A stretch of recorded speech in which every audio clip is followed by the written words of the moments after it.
আমি আমার স্বামীর হারাই অনেক নিঃস্ব হয়ে গেছি, জানেন না। আজ মনে করেন কতদিন হয়েছে আমাকে ছাড়া থাকতে আছে। জাতির বিবেক, সাংবাদিক বন্ধুগণ, আপনাদেরই পরিবারের একজন শহীদ সদস্য,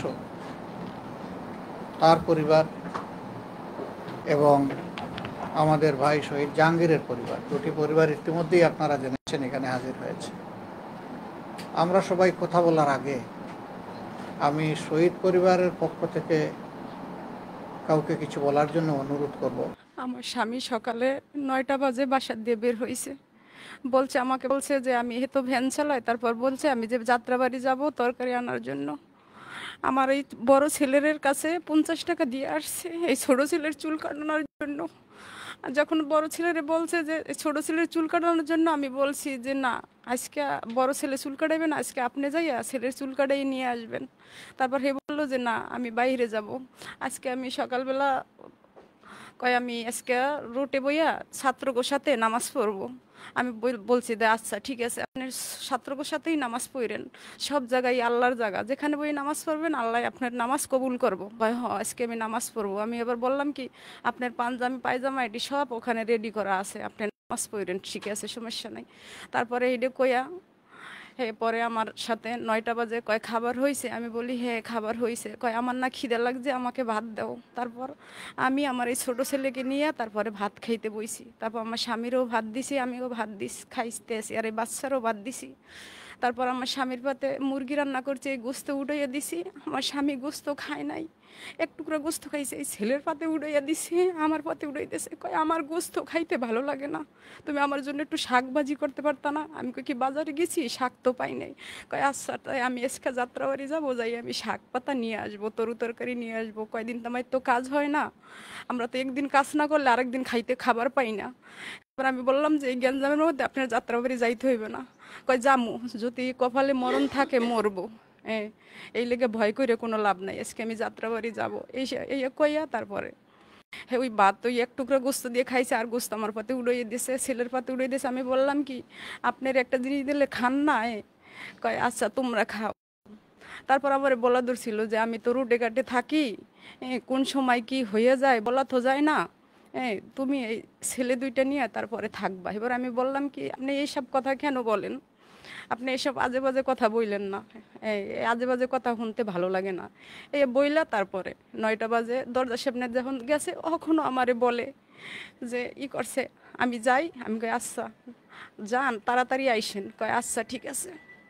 কিন্তু তারপর আর সে আমার বাসায় আর জীবিত ফেরত আসে নাই। তারপর তার নিয়ে আসি, যাত্রাবাড়ি গুনে নিয়ে যাই লাশ।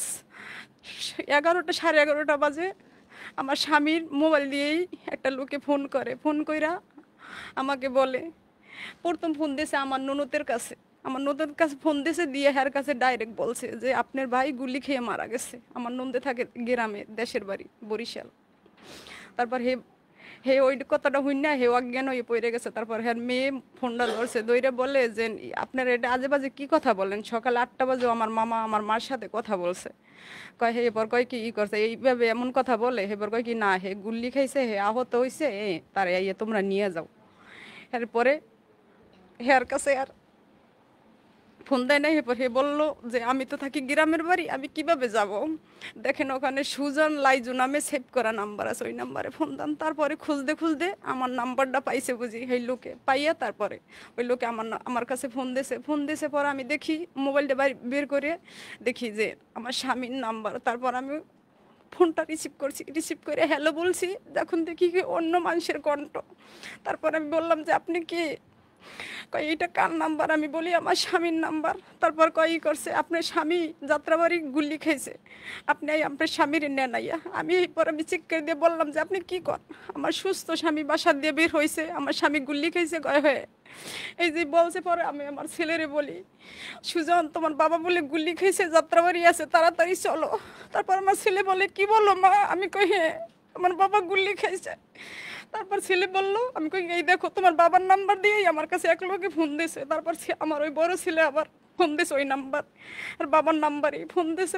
আমার বড় ছেলের কাছে ওইটা বলছে। তারপর মনে করেন রারবা কৃষ্ণানের লগেই থাকে। আমার ওই ছেলে বলে যে মা তোমার যাইতে হইবে না, আমি অনেক কান্না করতেছি। আমার আশেপাশের লোক সবাই দৌড়িয়ে আসছে পরে। তারপর আমার ছেলে বলে কই তোমার মায়ের কান্দে করে গেলে, কয় আমার আব্বু বলে গুল্লি খাইছে। এবার কই আপনি চিন্তা করেন না, হাতে পায়ে কোনো হানে গুল্লি লাগছে, যান যাইয়ে নিয়ে আসেন যাইয়া। তারপর আমি ছেলে লিয়েছিলাম, আমার বলে যে না তোমার যাইতে হবে না, আমি যাই আমার আব্বুকে নিয়ে আসবো। আমি কই না আমি যাবো, আমি তোমার আব্বুরে দেখবো, এর লাগে কথা না কইলাম ভালো লাগবে না, আমি বাসায় থাকতে পারবো না। তারপরে গেছি যাইয়া, তারপর রোডে বের হয়েছি পরে কোনো রিস্কা যাত্রাবাড়ি আসতে চায় না গ্যাঞ্জামের কারণে। তারপরে সাইডে রিস্কার পরে আর একটা রিস্কা লাহি পরে শিখে আমি কই কি ভাই একটু লন, আমার স্বামী না যাত্রাবাড়ি গুলি খাইছে, আমার স্বামী রেজাই আমার আনতে হইবে, আপনি একটু লন, আপনার কোনো সমস্যা হবে না, আমি আছি। তারপর ওই রিস্কালাটা আমার লইয়ে গেছে। তারপর তো যাইয়ে দেখি কি একটা দোকানে নিয়ে ফার্মেসির ভিতরে রাখছে, ফার্মেসির শাটার ফালানো পরে এবার আমি যাই উনি খারাইছি, এবার আমার না সাইডে সরাই দিয়েছে। কয় কি তুমি ঢোকো, আমার ছেলেরে কয়। আমার ছেলে তো ভাবছে যে আমার বাবা গুলি খাইছে। তারপর আমার ছেলে ঢুকছে, আমি এখন বাড়ির পাশে রোডের কিনারে বসে কান্না করতে আসি। তারপর আমার ছেলে ওই ভিতরে ঢুইকাই দেখে বাবা বিছানার চাদর দিয়ে পেছাই রাখে দিয়েছে।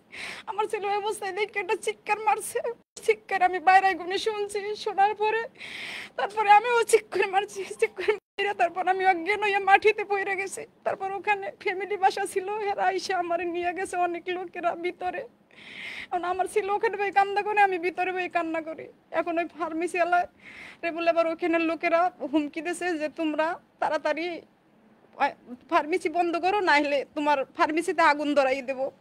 তারপরে ফার্মেসি বলতে আছে আপনারা কান্না করেন, পরে আগে আপনার স্বামীকে নিয়ে যান, নাহলে আপনার স্বামীকে আমরা রাখতে পারবো না, শেষে আপনিও পাইবেন না, আমরা রাখতে পারবো না। তারপরে এখন কি করবে, ছেলে কোনো জায়গায় ভ্যান গাড়ি পায় না, এরপর অনেক কষ্ট করে একটা ভ্যান নিয়ে আসছে।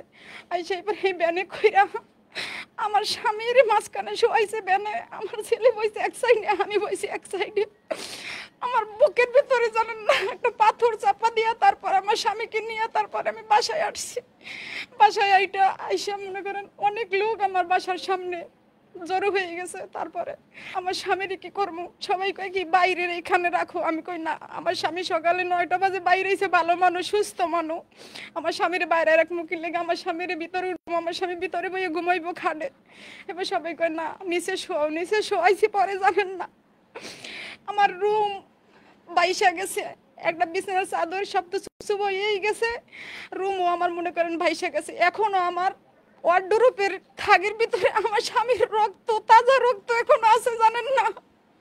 আমার স্বামীর গায়ে যে জামা ছিল সেই জামা খুললে তারপরে মাথায় পেনছে, এইখানে গুলি লাগছে, আমার স্বামীর গিলো সব বলে বাইরে গেছে। অনেক লোকে আমারে বলছে, এরপরে কি করবো জানেন না, অনেক পোলাপান আসছে আমার স্বামীকে নিতে। তারপর আমার ছেলে বললো যে না আমার বাবাকে এখন দিব না, আমার বাবাকে কয় কি তোমরা দাও, তোমার বাবাকে নিয়ে মিছিল করবো, তোমরা অনেক টাকা পাবা। এবার আমার ছেলে কয় না আমার বাবাকে গোসল করাইয়া তারপরে জানাজা দিয়ে তারপরে দিব। এই কইয়া তারপরে মনে করেন আমার স্বামীকে নিয়ে আমরা দেশে চলে গেছি। তারপরে মনে করেন 2 ঘন্টা পরে আমার বাসার ভিতরে অনেক লোকজন ঢুইকা আমার বাসা ভাঙচুর করছে, আমার ঘরে মাল জিনিস সব ভাঙচুর করছে। তারপরে তো মনে করেন আমার স্বামীকে নিয়ে পুরো দেশে নিয়ে মনে করেন দাফন দিয়েছি। যে কালে মনে করেন আমার ছেলে একটু পর এই ছেলে আসে, আমার 3 বছরের ছেলে আইসা বলে মা বাবা কই, আমি বলি যে তোমার বাবা দেশে। কই বাবা দেশে, আমি কই তোমার বাবা দেশে। কোন এই কথা আমি কিভাবে শুনবো আমার ছেলে এইভাবে প্রশ্ন করে, এই প্রশ্ন যে সময় করে এই সময় তো মন চায় যে আমি আত্মহত্যা হয়ে মরে যাই। আমার এই ছেলের কষ্ট আমার আর ভালো লাগে না। আমার বড় ছেলে মনে করেন এতটা খাওয়া দাওয়া করে না, শরীরের প্রতি কোনো যত্ন নেয় না। বাবা চলে যাওয়ার পরে কয় মা বাবা আমার শেষ টাকা দিয়ে গেছে আমার বাড়ির চুল কাটানোর জন্য। আমি আর কি বলবো, আমার স্বামী এমন অবস্থায় আমার রেখে গেছে। আর আমার স্বামী যে এইভাবে চলে যাবে আমি কোনোদিনও ভাবতে পারি নাই। মনে করেন আমরা 3 বেলা পরে 1 বেলা খাইলো, মনে করেন আমরা অনেক সুখী ছিলাম আমার স্বামীকে নিয়ে। মনে করেন আমার স্বামী মনে করেন আমার কোনোদিনও 1 রাত কোনো জায়গায় রয় নাই। আর আজকে মনে করেন 1 মাস 22 দিন হয়ে গেছে আমার স্বামী আমাকে ছাড়া মনে করেন দেশে রয়েছে। আর আমি আমার স্বামীর দাফন করে 3 দিনের দিন মনে করেন আমি ঢাকা চলে আইছি। আমার মনে করেন বাড়িতে এমন থাকার মতো একটা ঘরও নাই যে আমি আমার এই ছেলে মেয়েরে লইয়া আমার স্বামীর কাছে আমি একটু থাকবো কয়দিন, এমন কোনো আমার নাই। আমি কি করব কোন, বাধ্যতামূলক আমার ঢাকা আসতে হয়েছে। আইসা দেখি আমার রুমের সব ভাঙচুর, সব এলোমেলো হয়ে রয়েছে, দরজা ভাঙ্গা 2 খণ্ড কইরা ফেলাইছে। আমি তারপর আইয়া এরপর কি করবো মান, আমার এই ছেলে মেয়ে নিয়ে এখন আমি মনে করেন ঢাকা থাকি। কিন্তু আপনার কাছে আমার একটাই অনুরোধ, আমার স্বামীকে যে পুলিশে গুলি কইরা মারছে আমি এর শাস্তি চাই, আর যে এই পুলিশের গুলি করার অর্ডার দিছে তারও আমি শাস্তি চাই। আপনার কাছে এইটাই আমার অনুরোধ। আপনারা আমার একটুকে আমার হেল্প করবেন। আর মনে করেন আমার একটা 3 বছরের বাচ্চা আছে, মনে করেন তো কিছু বুঝে না, আর তো ভবিষ্যৎ এখন তো শুরুই হয়, কারণ আমি এবারে এর কিভাবে মানুষ করব বাপ ছাড়া। আমিও তো মনে করেন এখন একবারে অসহায় হয়ে গেছি, আমার স্বামীকে হারাইয়া আমার সন্তান 2টাও অসহায় হয়ে গেছে। আর আমার আপনার কাছে একটাই অনুরোধ, আমার একটা অনুরোধ আছে আপনার কাছে, আমার স্বামীরে মনে করেন পুলিশে গুলি করে মারছে, আমার স্বামী মনে করেন দেশের জন্য রক্ত দিছে, দেশের জন্য রক্ত দিছে আমার স্বামী, আমার স্বামীর জন্য মুক্তিযোদ্ধার খাতায় যেন তার নামটা যে ওঠে, এইটাই আপনার কাছে অনুরোধ। আমার স্বামী আপনি দেশের জন্য যুদ্ধ কইরা হের পান্ডারে হারাইছে, আর আমাকে আজকে মনে করেন আমার স্বামী আমার একবারে অসহায় কইরা দিয়ে গেছে, আর আমার সন্তান 2টারে। এইটাই আপনার কাছে অনুরোধ, আর কি বলবো আপনার কাছে, আর বলার মতো ভাষা আমার নাই। আমি আমার স্বামীরে হারাই অনেক নিঃস্ব হয়ে গেছি জানেন না। আমার স্বামীর আমি কোনোদিনও, আমার স্বামী আমার ছাড়া কোনোদিন কোনো জায়গায় এক রাত রই নাই, আর আমি ঘরে ছাড়া কোনোদিন এক রাত রই নাই। জেনে গেছি দুজন একসাথে গেছি, একসাথে থাকছি। আজ মনে করেন কতদিন হয়েছে আমাকে ছাড়া থাকতে আছে, এইটা মনে করেন আমি ভাবতেই পারি না যে এইভাবে আমার স্বামী চলে যাইব।